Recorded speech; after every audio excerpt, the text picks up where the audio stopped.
number 9 for the Vols and number 8 for the Aggies. This game intrigues me for so many reasons. The importance is without question, but also the uniqueness of the matchup, not a matchup that we often see because of the rotational system, and two programs that have proven to a certain extent that they've gone over the hump, but they can continue to do so with another win here. Yeah, Mark, I think all those are good points. Tennessee, Texas A&M have met twice in their history. This is the first time Tennessee and Texas A&M will play since A&M became a member of the SEC. So it's the last Western opponent that Tennessee gets in the rotation. Interesting comment about both programs getting over the hump.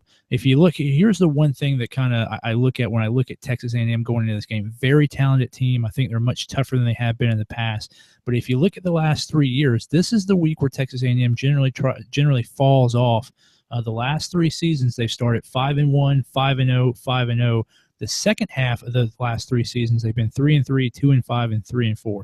So they started out 15-1 over the last 3 seasons, and they finished 8-12 in the last 3 seasons. They have Alabama coming up after Tennessee, and then they have so they have several tough conference games coming up after Alabama. So Texas A&M is looking at the Western Division race, and they've been here before. I think if you're an A&M fan, you got to kind of wonder, is this the year we can put a 12-game schedule together, or are we going to fall off? They see Tennessee, then they see Alabama, and if they hit that mark and they start 5-0 and then they end up 5-2, you might have some of that doubt coming back in the program.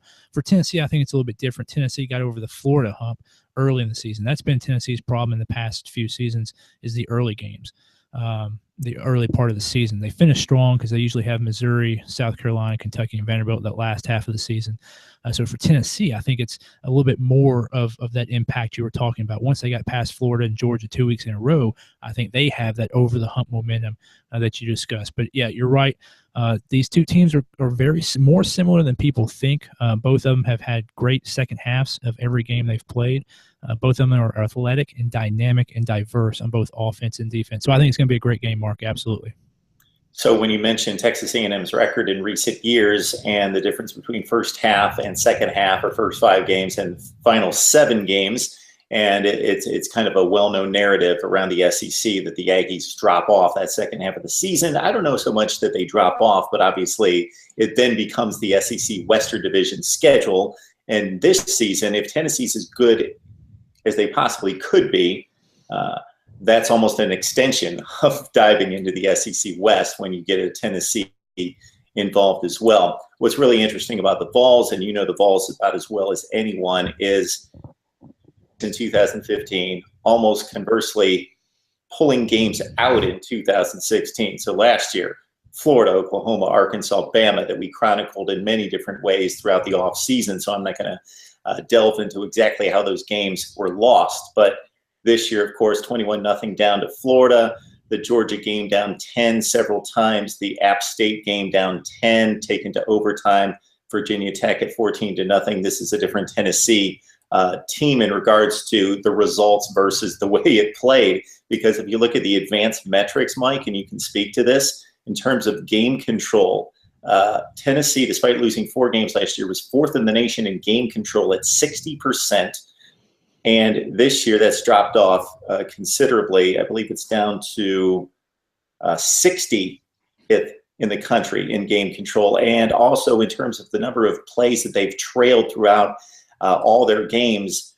Last season, they trailed in 15% in a 9-4 season. This year, in an undefeated season, they're trailing 53% of the time. Yeah, I mean that's a total opposite from last year, Mark. And having said that, coming into this week last year, they were 3-2. Coming into this week this year, they're 5-0. Of course, they would end up losing two of the next 3 at this point last season to Arkansas and Alabama, of which they both had leads in the fourth quarter of both of those games. So totally different for Tennessee. But that's okay because they're winning the games this year, and that was the knock on Tennessee last year, was they were a good team, but they couldn't close it out, and they couldn't win the games. And so, again, Tennessee fans for the last couple of years have been under this narrative of overhyped and they can't finish. So now this year, Tennessee fans are very happy with just winning the game. They're not concerned with those advanced metrics. They're not concerned with game control. They're finally seeing the fruition of the program building that Butch Jones has done in Knoxville. And I would tell you, I think one of the reasons why they've won these games, particularly that Florida game and Georgia game in the second half, is because of the depth that he's built.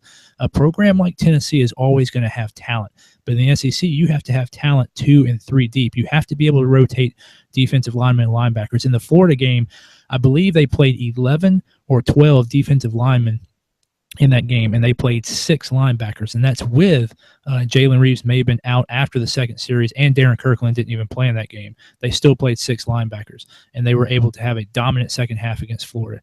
I don't think they played as that many in the Georgia game. I think it was 9 or 10 defensive linemen and 4 or 5 linebackers, but still the depth of the rotation of talent there is an indicator that what Butch Jones has done at Tennessee as far as building the program is working and translating into wins on the field. So a few things that stand out for me, Mike, and I need your take on this, is a lot of analysis that you did about the play of Josh Dobbs and him needing to take that next step as a polished quarterback, not a cerebral quarterback, because it's well documented how cerebral he is, but in regards to taking that intelligence to the game and making right decisions and really just being a more accurate passer is one big thing. Now that we've seen him against a decent Virginia Tech defense and 2 better defenses in Florida, certainly, and Georgia. Next point, Jalen Hurd, Alvin Kamara, their statistics still belie their talent as the offensive line run blocking to the degree that they'll need to down the road if they get to an SEC championship game. And, of course, Alabama's coming up soon. Juwan Jennings, the kid catches 6 passes in 2 games, but can there be more meaningful catches out of two games with that kind of production? Yeah, so I'll hit those in reverse orders. Juwan Jennings, interesting thing about Juwan is he came in as a highly touted quarterback out of Murfreesboro Blackman High School in the mid-state of Tennessee. He came in with Quentin Dormady and Sherian Jones. Made the transfer or made the position switch to wide receiver, and look how it's working out for him. You get a lot of these college kids these days who kind of don't want to make the position change, particularly when they come in as a quarterback.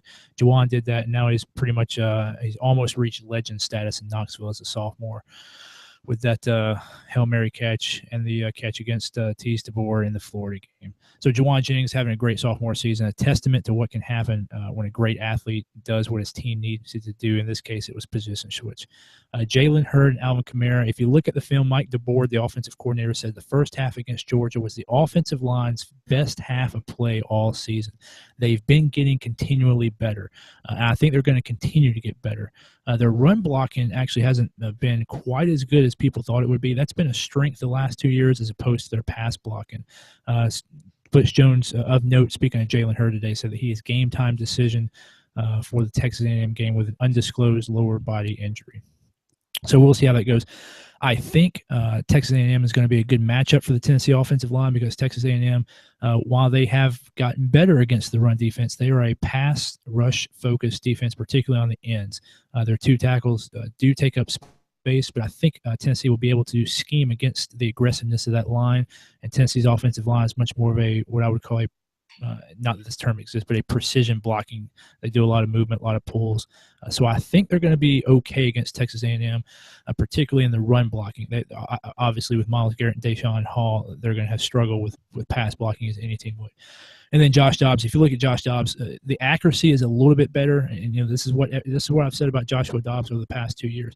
He doesn't have to win the game with his arm. He doesn't have to be great through the air because of that potent running attack and his ability to run. He just has to be a little bit better. He's been more than a little bit better this year. His accuracy is much improved, particularly the last 2 or 3 games, and particularly in the vertical passing game. So we'll see. It does still look like he has not run as much as he did last year. It almost still looks like he's on a pitch count as far as the number of times he can pull the ball and run on the ends.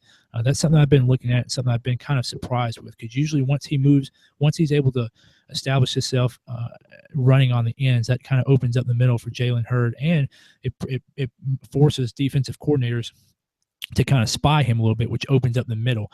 I think this week against Texas A&M, he's going to hit the middle a lot. Look for Jason Kroom and Ethan Wolf going across that middle to have 5 targets apiece from the tight end position, and look for those quick wide receiver screens and the running back screens and draws to kind of slow down the aggressiveness and focus on the A&M linebackers, which I think is the weakness of that defense.